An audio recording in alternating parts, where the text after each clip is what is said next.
So I get an email. This is my manager's assistant. I get an email from him that says, David, per your interest and availability enclosed, please find the materials for the upcoming episode of Showtime's series Shameless. If interested, I'm interested. Of course, yeah. Yeah, please self-tape for the role of Young by no later than 1 p.m. tomorrow. And this was back in November. And it was sent to me at 1:27 the day before. So that's how it happens fast sometimes. I got this, and it's like in 24 hours, including bedtime, you need to have this audition uploaded and ready for the casting director to see and to send to the producers. So it happens fast. So then here's the appointment sheet. Project, Shameless, role, Young, due 1 p.m. tomorrow. Actor should currently be in Los Angeles. That's definitely a part of COVID. Like, they don't want anybody traveling. And then they have all the information of the producers, the writer of the episode, the director of the episode, all of that, the dates that job would actually work. And then down here at the bottom, it'll have, so here's a whole COVID notice about production will comply with applicable health and safety laws, all of this stuff, all about actors. Because of the ongoing pandemic. Yeah, and actors will have to test and about the frequency of testing. And then as a breakdown is what it's called of the character. Young, this white man in his 30s to 40s is Hightower's equally cool partner on the Vice Squad, guest lead. So guest means you're just there for an episode. Guest lead means you're there for an episode, but you're one of the main characters for that episode. And then I click on the material, which, as I told you, those are called sides. The scenes that you do are called sides. I remember from my time in screenwriting class. Y'all would call it sides? Yeah. Oh, that's right. And then this is where the nightmare is. I see 1 out of 20. So I have 20 pages of material that I need to put on tape by tomorrow, that I need to have uploaded and edited and ready to go in less than 24 hours. So that's rough. Yeah, that seems like an odyssey. It's a lot. It's also tough because a lot of the time I feel like a director they watch the tape and they know in the first few seconds, like, yes or no. In this case, the director was a member of the cast. This show's been on for 11 years. She's a member of the cast, and she's been doing director training, but this was her first episode. She wanted to see all of it. So, first scene is just this much dialogue. Take off that uni, meet us outside. You're with Vice now. That's it. So, it turns out that 20 pages are a lot of scenes, but they're not going to be a ton of material. But so then you go through and you read all the information that you can get to try and figure out who this person is. And how does this person fit into the world of the show? And then it's always a good idea if you don't know the show to try and find something to watch. Now sometimes you can't do that. Sometimes it's a movie that hasn't been shot yet. Sometimes it's a new show that hasn't been shot. Yeah, but from the genre of the show, you could get a pretty good idea of what you're looking for. Yeah. Yeah. And if you read this material, you can see that it's a gritty world, but there's also a little bit of comedy in it too. And that's where having all 20 of these pages, because you very often don't get the whole script, you just get the sides. So you go through here and you read all of your material and then you shoot the scenes. As far as where you are going to shoot it, what your setting is, some casting directors will say shoot in your house in front of a blank wall. You should be well lit from all sides, and you need to be framed like this. Some people won't say that. Like a close-up shot? Yeah, like just above your head to bottom of your chest. They can get very specific like that. For this one, they had no specific rules like that. Right. And so for this one, I thought, let me shoot this in different places where it sort of helps it feel a little more real. More authentic. Yeah. And in that case, also, for this first-time director, once I got the job, she said she really liked that I shot it in the situation like that. For two reasons. One, it helps her visualize it, but two, she could also just see that I was invested and that I was trying harder. You know, sometimes someone will just sit and sort of just do their thing. Battle lines. Yeah, and the fact that I shot it, you know, in my car, on the hood of my car, in my garage with like, that I sort of went the extra mile, she appreciated that. Now, sometimes the director might be some 50-year veteran who's just like, give me a break, man, just shoot it in front of a wall. So you never really know. You definitely need to follow the instructions in the appointment sheet, but then one of the biggest things is make it your own, because at the end of the day, they're choosing you for sort of your essence and your vibe, and so if there's something more fun for you to do, then go ahead and do that. That being said, you ready to do some acting? Yeah, and for the viewers, we will show you the contents of the email. That's like industry classified trade secrets. So, yeah, the description will have to do. I can give you some like little edited screenshots, some redacted screenshots. Yeah, that's the best we can do in this situation because you know the industry can be kind of savage. There are times when I have to sign non-disclosure agreements. Yeah, and the reason we're doing this material is because I actually got the job and then we shot it and it has already aired, so there are no secrets about it anymore. So it's totally safe for like. You're not breach of contract in this specific situation. Yes. Otherwise, it might be. Yeah. Bingo. Okay, so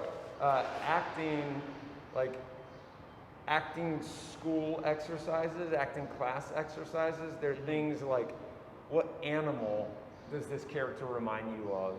Now take on the physicality of that animal, overdo it just as an exercise, and now when it comes time to do the scene, you pull it back a little bit, but you keep that in there. And there are famous examples throughout movie history of actors who were like Marlon Brando being a bear throughout all of The Godfather and the way that he moved of this big grizzly bear. But so like there are some exercises like that, and this is one where you could look at the character and be like, what do you think this character is? Is he snaky? Is he like a jungle cat? Is there a twitchy something in there that's like a little like nervous hyena something? I mean, for this character, there's a little something of like a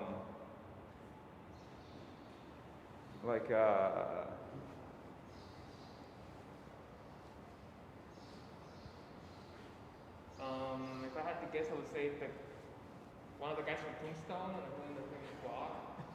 Yeah, but think animal. Think more animal. Chimpanzee? I'm trying to be a little cat-like, a little bit like a little puma-ish sort of. And that's where this guy has a little bit of like a predatory kind of, he's sort of slinky, but there's like a, or it's like a, and the way I played him, there's a little bit of like a level of almost like he's disinterested, but the fact is he's really got his eye on you all the time. You know, think about a cat like watching a bird up in a tree.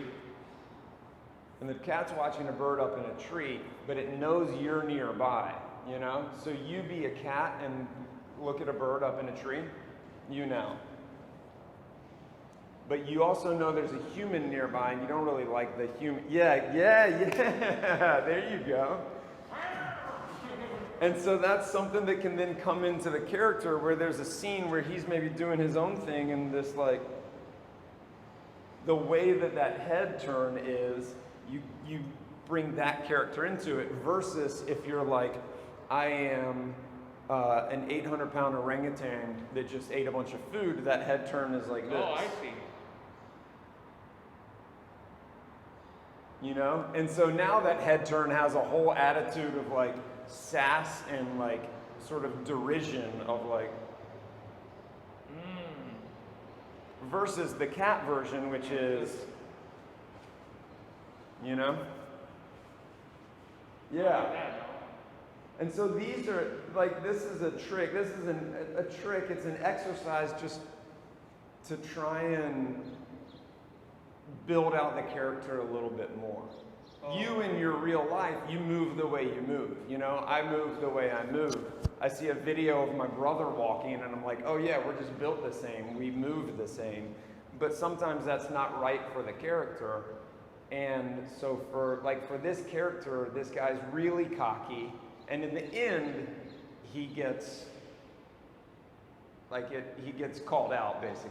He's in a car wreck and he's ruined a little bit. But so for him to be cocky, there's this whole thing, this like almost feline thing about him to be like,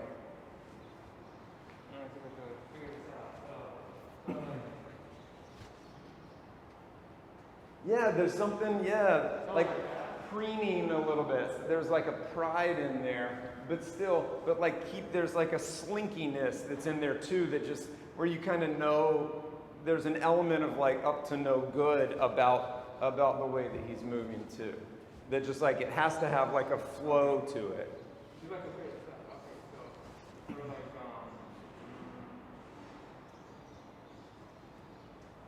Yeah. All right, now, for the exercise, do that walk again, but 100% think like black puma in like the Amazon forest. Like that level of...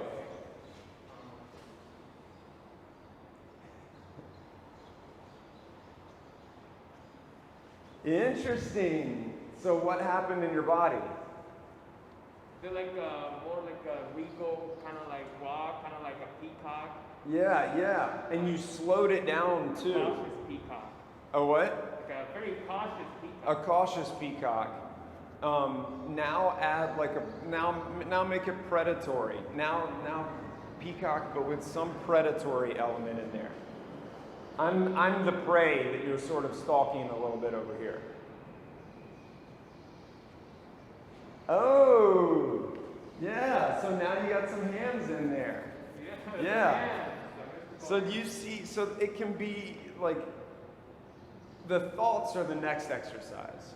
But this is a great exercise to get you in your body and think about, you started to have some other thoughts that are not about being a vice cop, not about being a dirty cop, not about any of that stuff. You were having animal thoughts and it unlocked your body in a different way, and then you found some other sort of physicality that you wouldn't have necessarily found otherwise, that now we're building like an interesting character in some other way. This is the thought exercise. You cover up your line with your hand, cover up young, and now I'm Hightower, and we're looking off at this, and I say, I guess that's the guy now.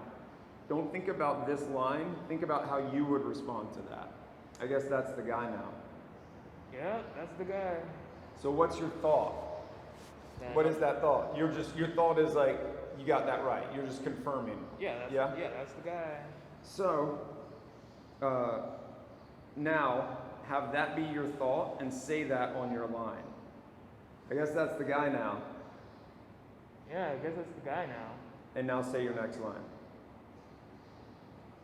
Should we do it with that guy? No, you're young. What do you think happened to LJ?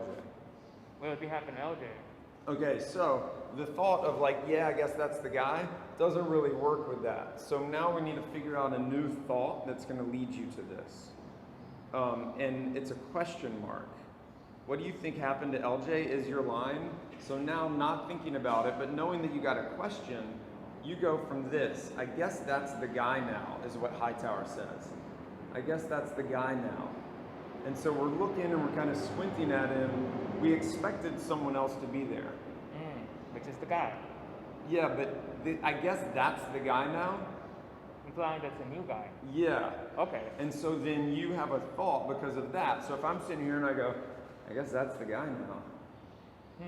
Sure does look like it. But look, your line is a question that comes after that. So now think about a thought that's a question. And don't just confirm with me, because if you're just confirming with me, we don't need two characters. You know? Okay. So you want to find some thought, some reason that you're going to say this, that you need to say this next thing. So if I say, I guess that's the guy now, You got to come up with something new, some other reason why you need to be here and why you need to talk now. So if I say, I guess that's the guy now, you think on your own.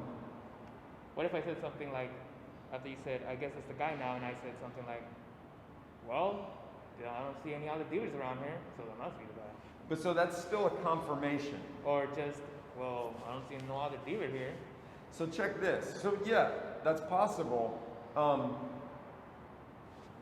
We want interesting and we want conflict. Kind of the same thing as like when you started moving, then you slowed it down, then you added the hands.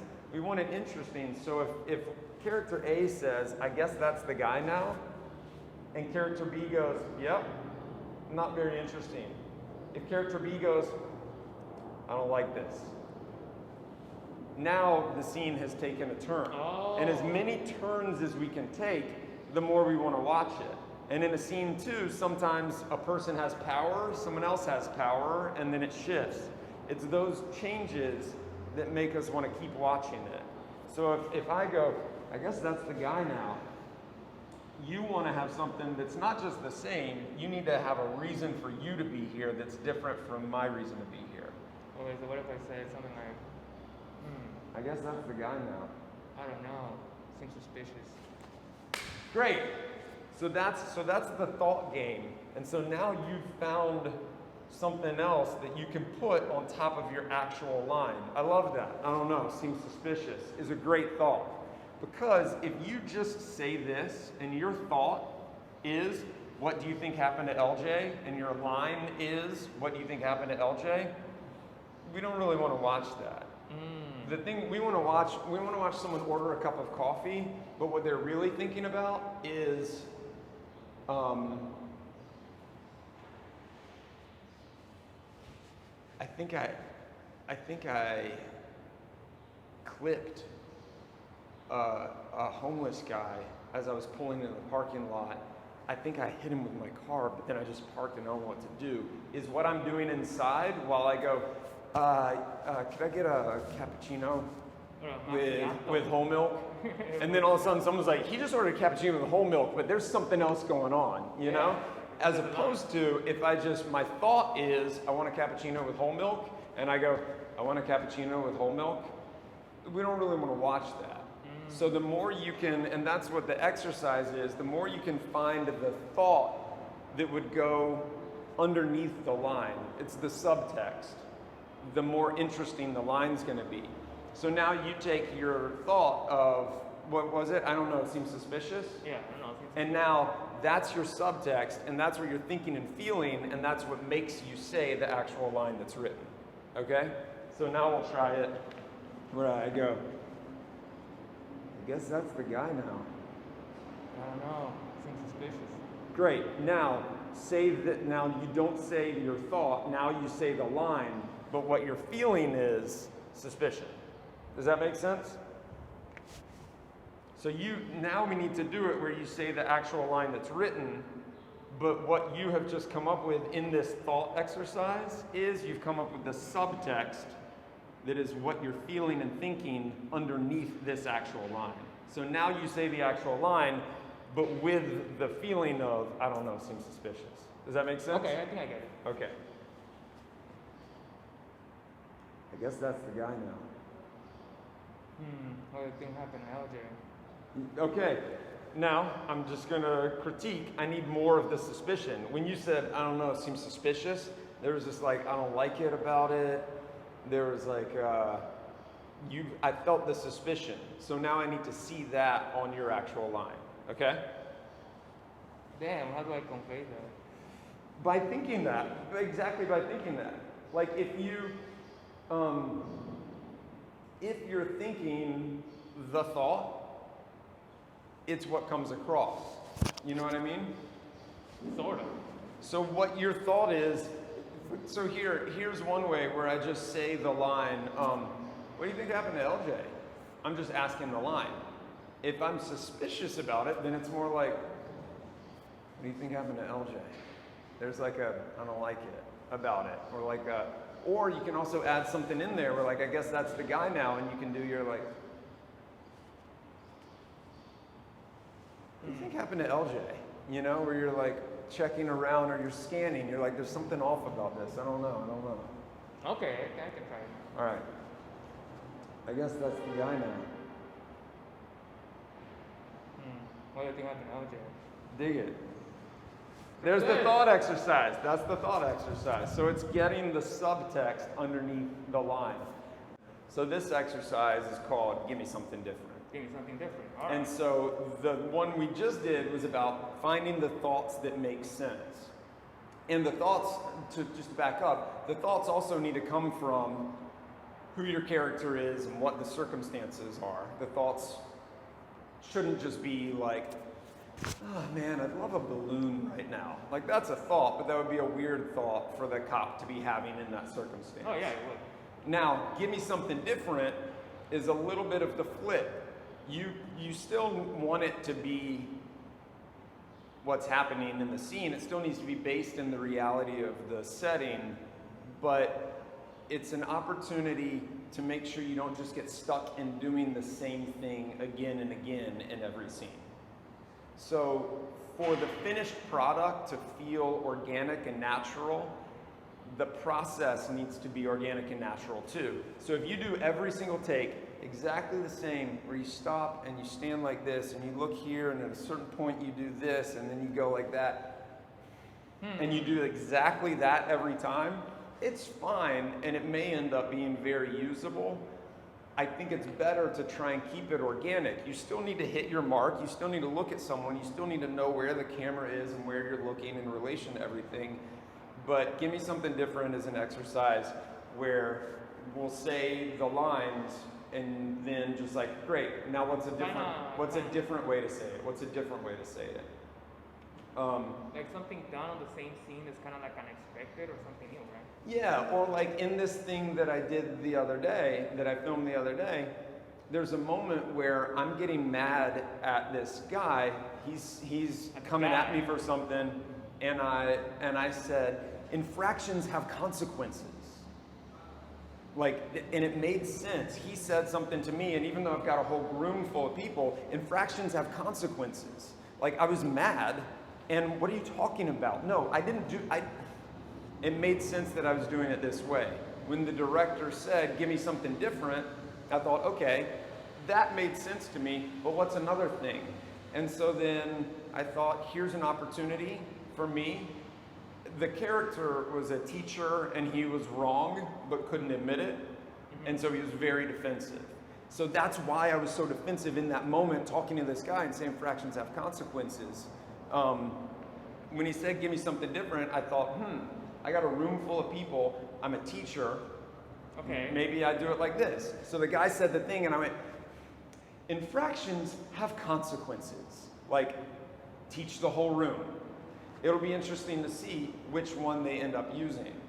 But that's an example of give me something different. You know, it made perfect sense for me to be saying that to this guy like this, but it also makes sense for me to take a moment and try and educate the room. And the fact that in the story I'm actually wrong makes it even more interesting that this sort of dumbass is going, infractions have consequences, when he's actually in the wrong. So that's an example of that. So we'll try. Not infractions have consequences, but more like, let's say one.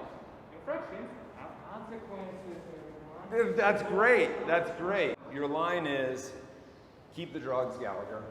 So at the end of the scene, he's made the buy. He was going to arrest the kid, then.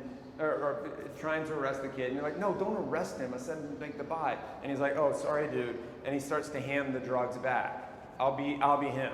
He starts to hand the drugs back, and then you say, keep the drugs, Gallagher. So show me that. I'll say sorry, dude, and pretend to hand, and then you give me the line. Okay? Oh, sorry, dude. Just keep the drugs, Gallagher. Great. Now, give me something different. Sorry, dude. Just keep the fucking drugs, guys. Great. So give me another one. I like the anger thing of like, you're not getting it, okay? Sorry, dude. Keep the drugs, Gallagher. Great. Like, what are you doing? Just keep the drugs. That's good. Turn that up a little bit. Let me see that again, just a little more, like, yeah. Sorry, dude. Bro, Gallagher, just keep the drugs. Great. What are you doing? Now let me see an eye roll like he's the dumbest person in the fucking world. Okay. Oh, sorry, dude. Keep the drugs, Gallagher.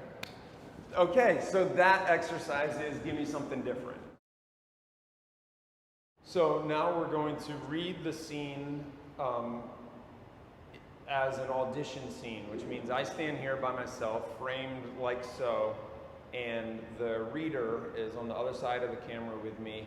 And they can either be a little bit to one side of the camera so I can talk to them, or I just imagine where people are and I place my eye line. In this scene, I'm looking at the drug dealer over there. I'm the dirty vice cop, and then I'm talking to my partner. And to Hightower. And I'm not gonna talk, I'm not gonna look at him, I'm just gonna keep looking at the dealer. And then I'm gonna talk, I'll put Carl over here. So I'll talk to him here and get him to go do stuff. So I sort of set up the scene in my imagination around me. Like an actor should. Yes. Hopefully. Imagination. All right, so I'm standing here and I'm looking like this. 2, And then 1, action. I guess that's the guy now. what do you think happened to LJ? Should we do it with this guy? Hey, Gallagher, look alive. Go make a buy of that guy. Go to bag and ask for a Dustin. I don't have any money. Hurry up. Hey man, I need to cut some stuff. Not a Reggie. Reggie, quarter, make it Dusty. That'll be $60. Freeze, fucker, you're under arrest, turn around. Cast your head, face the wall. Gallagher, what the fuck are you doing? Making the arrest like you told me so. No, asshole. I told you to make a buy. No one said make a fucking arrest. Sorry, dude. Yeah, keep the drugs, Gallagher. What the Cut. So, that would be it. I didn't really like what I did at the end of it, so then I would do another take of it. 3, 2, 1, action. I guess that's the guy now. What do you think happened to LJ? Should we do it with this guy? Gallagher, look alive. Go make a buy of that guy. Quarter baggy and ask for it dusty as you can. Hey man, I don't got any money. Yeah, hurry up. Hey, I need to cut some stuff. Not a Reggie. Reggie, quarter, make it dusty. That'll be $60. Freeze, fucker, you're under arrest, turn around. Hey, oh, Hands Gallagher. on your head, face up the wall. What the fuck are you doing? Making the arrest like you told me so. No, asshole. I told you to make a buy. No one said anything about making an arrest. Apologize to this guy. Fuck, sorry, dude. Yeah, but keep the drugs, Gallagher. Cut. And that's it. Oh, okay. And that's pretty much it. And then, because of COVID times, all auditions are on camera like this. Nothing's in person. So you do the scene until you feel like you got it the way you want it. And then you take it and edit it together with the other scenes and you... So there's a package to the director or... Yep. Me? Okay. Exactly. And action. I guess that's the guy now. What do you think happened to LJ? Should we do it with this guy? Gallagher, look alive. Go make a buy off that guy. Quarter bag. Ask for it dusty. I don't have any money. Hurry up. Hey man, I need a cop. Louder, Reggie, quarter. Make it dusty. I freeze, fucker. You're under arrest. Turn around. Hands on your head. Face the wall. What the fuck do you think you're doing, kid? Make an arrest like you said to. No, you dumb asshole. We told you to make a buy, not to arrest anyone. No one said anything about arresting at all. Apologize to the poor guy. Oh, sorry, dude. Gallagher, just keep the drugs. Good, dude. Now, one adjustment. Instead of talking to Gallagher all the way over here, because our camera's here, go ahead and bring Gallagher around to like here-ish. Yeah. I guess that's the guy now. What do you think happened to LJ? Should we do it with this guy? Gallagher, look alive. Go make a buy off that guy. Quarterback, ask for a Dusty. I don't have any money. Hurry up. Hey man, I need a cop. Louder Reggie, quarterback, make a Dusty. Alright, freeze, fucker! You're under arrest. Turn around, hands on your head, face the wall. What the fuck do you think you're doing, kid? Making the arrest like you said to. No, you dumb asshole. We told you to make a buy, not to make an arrest of any kind. Now go apologize to the guy. Sorry, dude. Ah, Gallagher, just keep the drugs. Great. I guess that's the guy now. What do you think happened to LJ? Should we do it with this guy? Gallagher, look alive. Go make a buy off that guy. Quarterback, ask for a Dusty. I don't have any money. Hurry the hell up, man. Hey man, I need a cop. Louder Reggie, quarter, make a Dusty. Alright, that's 60. Freeze, fucker! You're under arrest. Turn around, hands on your head, face the wall. What the fuck do you think you're doing, kid? I'm making the arrest like you said to. No, you dumb asshole. We're just here to buy. We're not here to arrest anybody. Apologize to the damn guy. Sorry, dude. Keep the drugs, Gallagher. Keep the drugs. All right, I got some questions for you regarding what's it like, being an actor and all that, and about some COVID-19 related questions, being in the industry. So we'll start off, like a steak dinner. We'll start with the veggies, and then we'll progress into the steak. Good. With the juicier questions. First off, what's it like being an actor? It's it's the best and the worst. Like, How? acting, I love it. The business can be really rough. I heard. And I think the hardest thing, if you're an accountant and someone doesn't want to hire you as an accountant, then like, Right. you feel they're saying you're not good at being an accountant. If you're an actor and someone doesn't want to hire you as an actor, it can all too easily feel like they just don't like you. And so one of the biggest things that I've learned over the years is not to take any of it personally. There have been a couple times where I've been on the other side of the casting process where I was directing a play, and so I put the cast together, or where I was helping to make a short film, and so I was a part of the casting process of picking actors rather than the actor hoping to be picked. And one of the things that is, anytime I've ever been in that circumstance, or even when a friend has to audition for the same thing that I'm auditioning for, and we both put it on tape, and then I watch my friend's tape, and he watches mine. Everyone makes their own decisions. Everyone's doing their own thing. So it's really not, the choice of who gets the part is not necessarily who's the best actor. Sometimes it's what's the right piece for that puzzle. And there can be all kinds of things going on.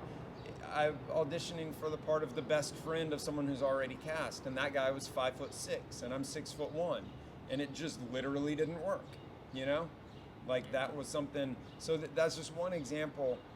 But the hardest thing is that the industry can be very difficult in terms of actually getting the opportunities to act. Oh, I see. But the actual process of it, I couldn't love it more. I love storytelling, and I think that it's important, and I think it's something we've been doing for millennia as humans. And so being an actor and being a part of storytelling, that I love.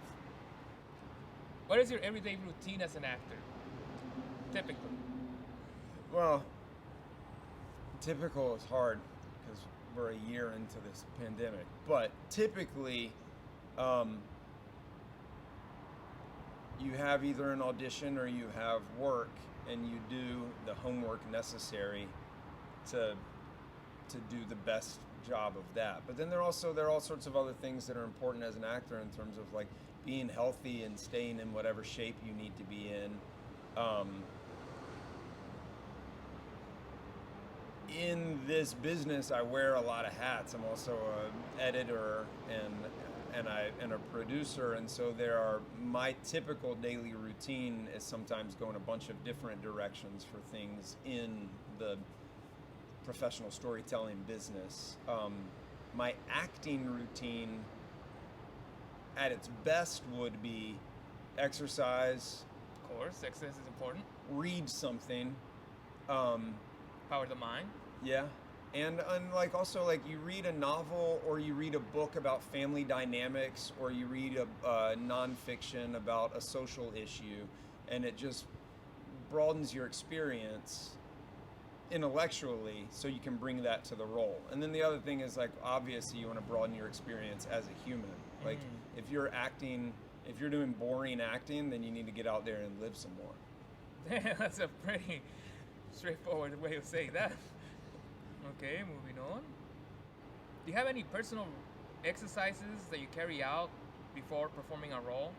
When you do get, a gig, like to get you in the zone, like right before performance?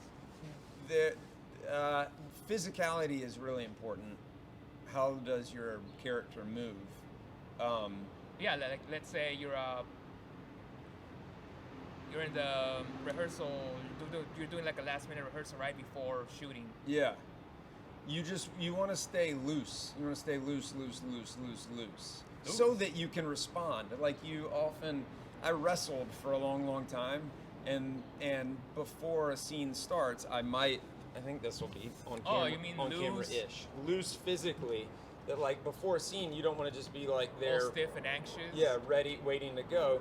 So I'm just sort of, Loosening yourself out. the same things that I would be doing before a wrestling match would be, just sort of, and like, hopping around, just like stay loose.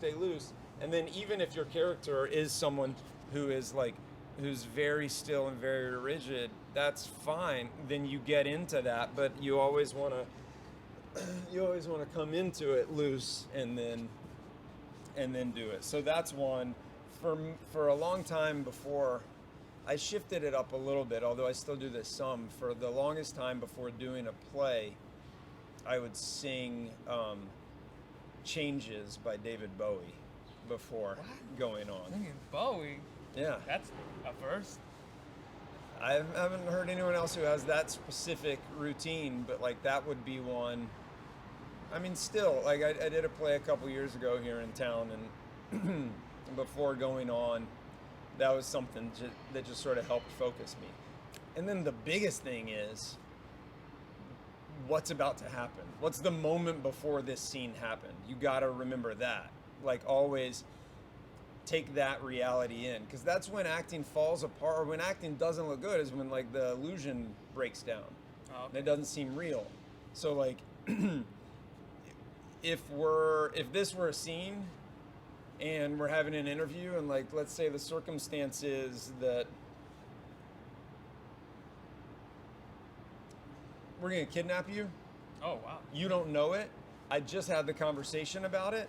That's what I have to be thinking when I come in. Now, it doesn't mean I need to start the scene like, but it's like you got to bring that into it. Or if the thing that happened just before this was amazing. Like, I just saw that girl that, like, we went to school together.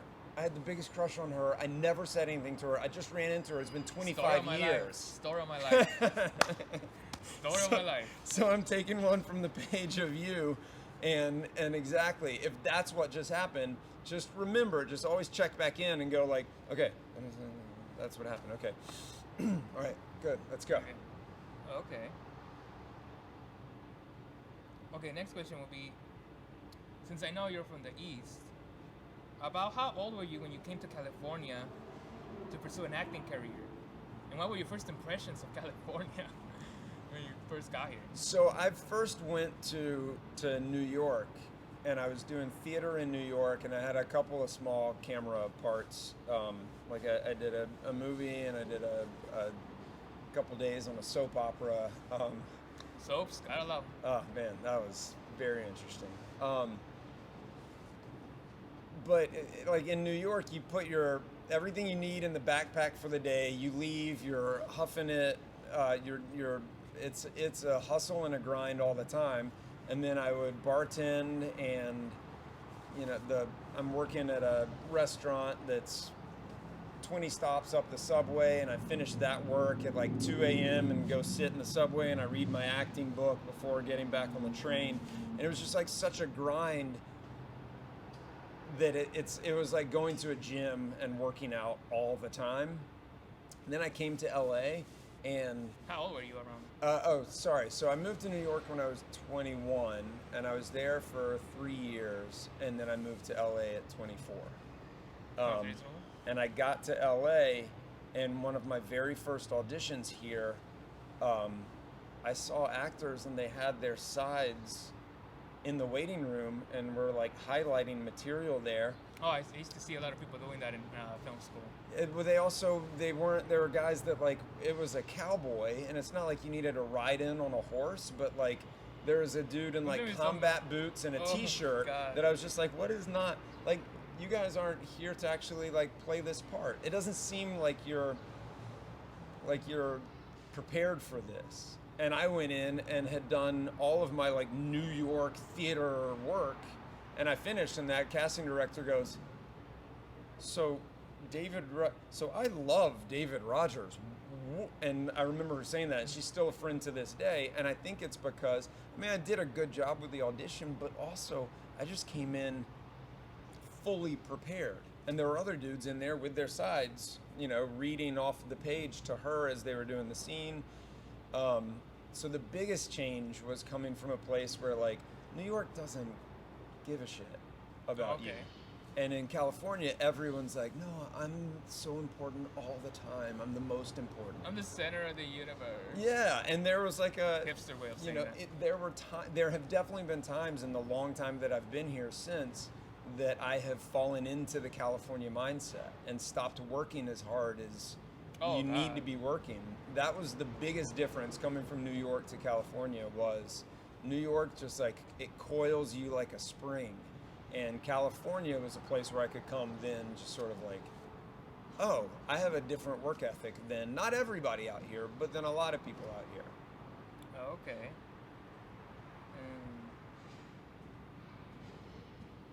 Okay, next question will be, can you remember and describe your first acting gig?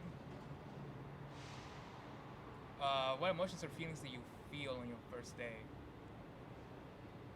So literally my first acting gig was an elementary school play. Oh, wow.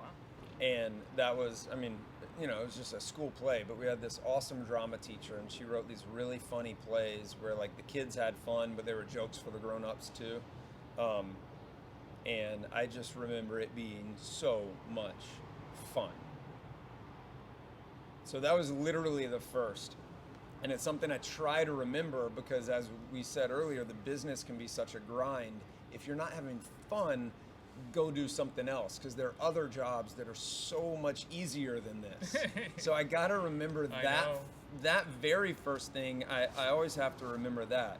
Like, have fun. You chose to do this, so have fun. Any opportunity you get, have fun. I should have had the camera on me also, or another camera when I was helping you with some of those scenes, because like when you made some choices in there, that was so much fun for me watching it. I had such a good time, and I'm jumping up and down like an idiot because it's got to be fun. Like, this has to be fun, or go do something else. So you might have meant like what was my first professional gig, but my first actual acting gig was a fourth grade play where we were, all of us fourth graders were, the setting was, it was a cruise ship for retired superheroes. So I was playing a 90-year-old Superman as a 8-year-old or 9-year-old. And then like the old supervillains attacked the ship, and we had to defeat them. The parents thought it was hilarious. The kids had a blast, and that's the thing that like I really remember. Have fun, have fun, have fun, have fun. So, I could probably tell you about first professional gig, but that's not as interesting. Oh, that's fine. We can always go to the next question. What is the difference between working film and TV? They're the pace. Film is slower than TV, but they're very similar otherwise. But in TV, you might shoot 6 pages of a script to like 11 pages in a day. And on a film, sometimes you might shoot 1.5 pages in a whole day. Oh yeah, I remember hearing about that in film school back in the day. Yeah. And there's some films that you see that like that took a year to film. Then there's also stuff like what was the dragon thing that we all love? Game of Thrones. I wasn't on that, but like Game of Thrones shot like a movie. So that the distinction between movie and film doesn't really exist if we're talking about a show like Game of Thrones, because Game of Thrones was just a 18-hour-long movie. Exactly, separated into hour-longs. Yeah. I guess a 50-hour movie. In a very long episode that I think went over... a very long final episode that went over an hour. Yeah. Or like a exactly. battle. They had a battle episode that was like the fight was 45 minutes. That's long. You wouldn't even see that in a movie. But so the point is that like typically film versus TV, the only real difference is the amount of material you're covering in a day. The real difference for me is between film and TV and theater. And theater is that I love that. I wish I could make a better buck doing theater. If that were the case, I would just do that all the time, because it's the sort of theater you get out on the tightrope and you got to walk all the way across. There's no calling cut. There's no separate takes. You gotta get it ready one try. No special effects. No, we'll just add that in post. You got to get it. But also, that's what makes it so awesome. Things go wrong and you got to figure it out. You're in the middle of a scene and the guy opposite you says the wrong line, and then you can see that he's thinking, oh shit, I can't remember what I'm supposed to say next. And you can see that, and you're like, what are we gonna do? Because we got to get out of this scene, but we got to still move the thing forward somehow. What else can you do but improvise the scene? And so then you improvise it, but you got to improvise it the right way, and like it's so much fun. It's so exciting. They say that film and TV is a director's medium because the director has the pieces. I'll take some of that. I'll take some of this. We'll bring the camera around. I'll create the scenario. Whereas theater is the actor's medium, because the director's still hugely important. But once you say go, like the actors got to keep that ship upright. Okay, that's interesting. I knew a little bit about that in theater. When I was taking a theater course before. Yeah. What was the entertainment industry like for actors before and during the pandemic that you can best describe? One interesting thing, before there was probably more waste. So a positive that could come out of all of this is that everyone has to be more deliberate about the shows they're making, the movies they're making, like the time you're spending. There's not as much waste that like sticking to schedule. Yeah, or even just like making things that are bad. Like we don't have enough energy to make something that's not good. Sometimes I would get material and be like, I can't believe this is being made. Now, that doesn't mean everything that's being made is, the best thing ever, but there is a little bit of like COVID sort of, COVID doesn't care, pandemic doesn't care. So it's like, let's just get a little more real. And like with taping every audition, like let's just sort of like stop feeling the business can feel so important about itself. Like stop that. Like everyone just sort of like take a check what really matters. So there's maybe a mentality shift that hopefully stays. The biggest immediate shift was it was done.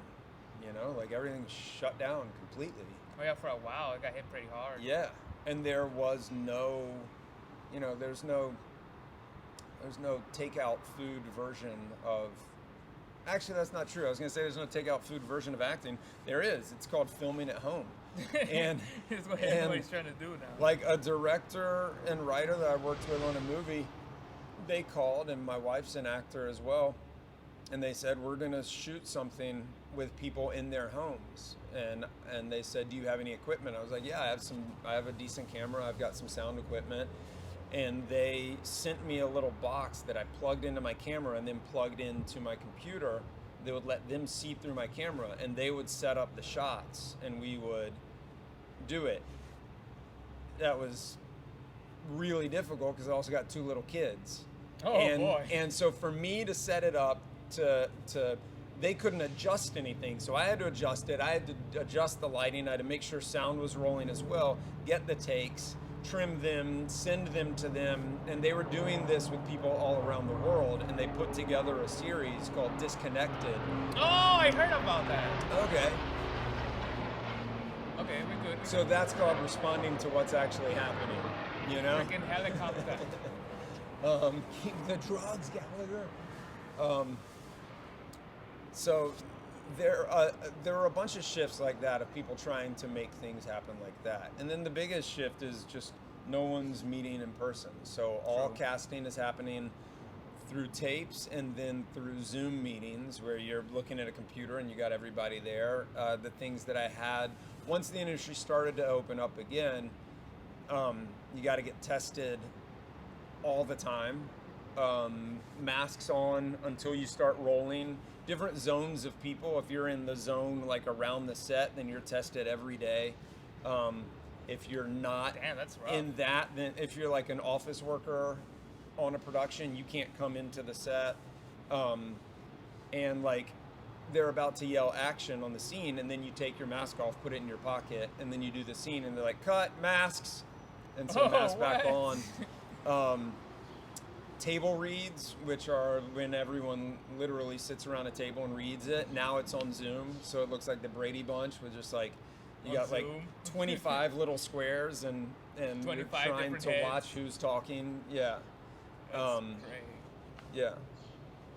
How have you adapted to life during the pandemic for the past year? I hope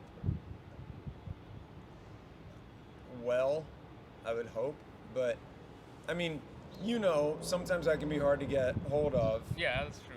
During this, harder. Oh yeah.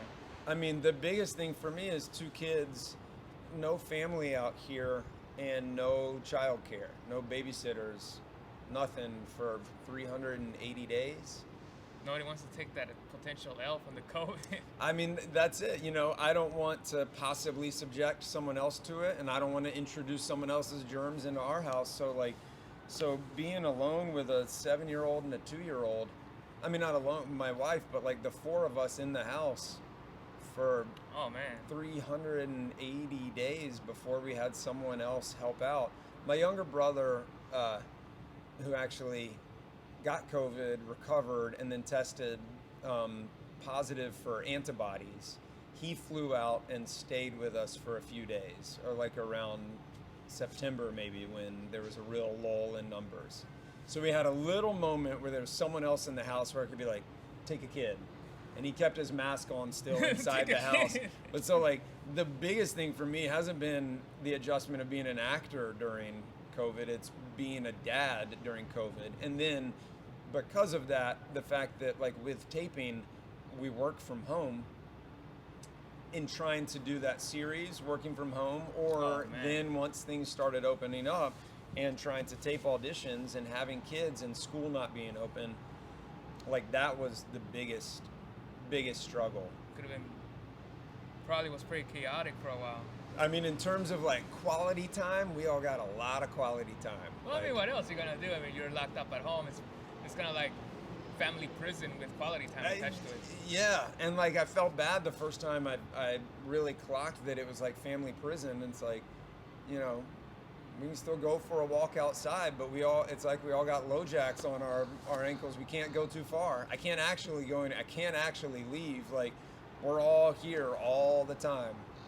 So that was the biggest adjustment. And then trying to like do a good audition when like a 2-year-old is behaving just like a 2-year-old's supposed to. Like I can't be that mad at her, but damn, man, you know, trying to for like some hard audition material that really requires a lot of work, and then just trying to get everyone quiet enough and the dog not barking, like that's been the biggest struggle.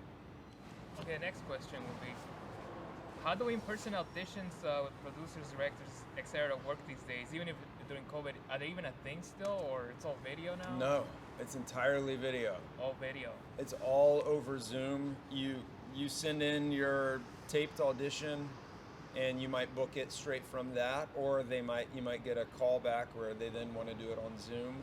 I did one weird thing where it was for a video game, and I have hardly auditioned for any video games, but it was to do like motion capture for an action video game.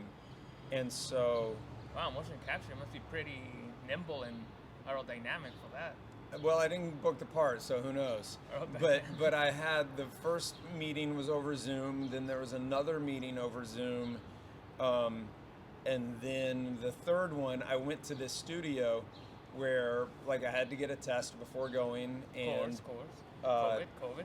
the director and the casting, they were still not there. There was a TV set up and they were on that, but it was at a sound studio that had a big room, and they put a little hat on me with a microphone and a couple little dots and did some motion capture. So that was the weirdest, that I was there in this studio doing this with still no one else around, and like pretending I was in like the ruins of something and moving around, and then still the director is on this TV screen going, okay, great, David, could we do it again, but go back to, like, it's so that was even in an audition room, and yet they still weren't there.